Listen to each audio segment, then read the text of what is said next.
Joining us right now is Texas Congressman, member of the House Rules and Energy and Commerce Committees, Michael Burgess. And Congressman, it's good to see you this morning. Thanks very much for joining us. Great. Thanks for having me on. Go through the budget and what are the important points of the spending vote tonight? Well, the important points on the spending vote are, number one, it does spend more money than what was intended. However, the president did issue a decision after the last omnibus bill was voted on not to sign another omnibus bill. So we've done him a favor and we've broken it into two parts. We've got the defense part and then basically the domestic part of the omnibus bill. It's a huge bill. It requires a lot of scrutiny, but at the same time, we don't have a great deal of runway left in order to get this one lifted off. So that's what's going to be the challenge tonight. And are you expecting the votes there? Do you expect this to head to the president's desk this week? I do. I don't think there's a person here on the Hill remembering what was going on last year with an appropriations lapse and so-called government shutdown. That's not a good place for any of us to be, and so the pressure is on to get this done. How you doing, Congressman? Jack Brewer here, fellow Texan. Yes, sir. As we take on these trade deals, and let's just look out to 2020 and say we get a trade deal done with USMCA, get a trade deal done with China. Will that then give the president enough runway to be able to actually start cutting some of this deficit? We just got to stop spending so much money, and at some point, we got to put our foot down. When will that happen? You know, that's a great question. The good news from my perspective is just what your lead-in was this hour. The economy has done well this last year when many people were predicting a recession at the start of the year, and now you're talking about the 109th high for Standard & Poor. I mean, that's tremendous news, and that information about the wages at the lower end of the income scale increasing more rapidly than other levels, that's all good news.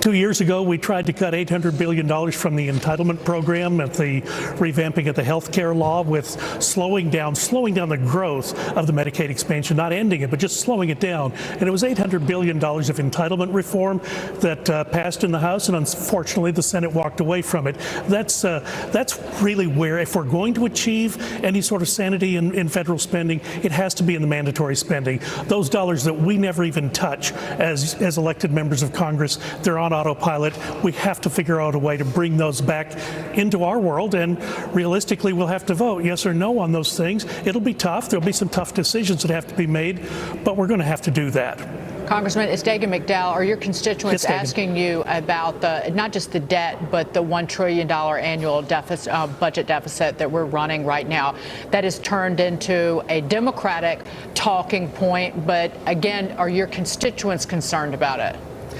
Well, they are, and I do hear about that. Obviously, right now, the thing that's at the top of everyone's mind is why in the world are we impeaching a president with this economy? However, the debt and deficit does register with everyday people. They are concerned about it. The difficulty is, again, if we're not willing to take on the mandatory part of the budget, that part of the budget that's on autopilot, we can only cut discretionary spending so much. That's the spending that is under our control. We'll have to get at the larger part of the federal budget. 2/3 of the federal budget, Congress never even touches, and that's wrong. Congressman, this is Danny Hughes from Divine Asset. Good morning. I'm wondering how you feel about what's going to happen as you talk through the funding for the border. Do you think that that's going to get the biggest pushback by the Democrats? What do you think is going to be the biggest bone of contention with respect to this? Well, I think they've signaled capitulation to the president on border funding, which is a good thing. No, he doesn't get every dollar that he asked for 2 years ago, but the funding it remains consistent, and to the extent that it can be spent by the Department of Homeland Security with increasing border security, yeah, that's the one part of this that I'm actually okay with. I think that is proceeding at the proper level. If it were vastly increased, I don't know that the agency could spend those dollars any faster. The president has talked about providing increased security on the southern border. Goodness knows the many trips I've made down, especially to the lower Rio Grande Valley sector in Texas, those dollars were desperately needed, but I think they're being delivered now. So there won't be the fight this year that there was last year over the border wall funding, if you will. Sure, the Democrats are making some noise about they're going to continue to try to restrict things, but I think on this one the president won. Well, I mean, you know, they've been withholding that money for so long, pushing back against the border. Then there's USMCA finally coming to the floor, we think. Congress poised to pass that vote on it on Thursday after overcoming Correct. a potential snag with Mexico yesterday. The U.S. and Mexico resolving that last-minute dispute over labor inspections. Congressman, what can you tell us? And do you expect this to pass and head to the president's desk before year end? Well, to answer the last part of your question first, probably can't before the year's end because, unfortunately, the impeachment stuff will take all of the oxygen out of the Senate for a while.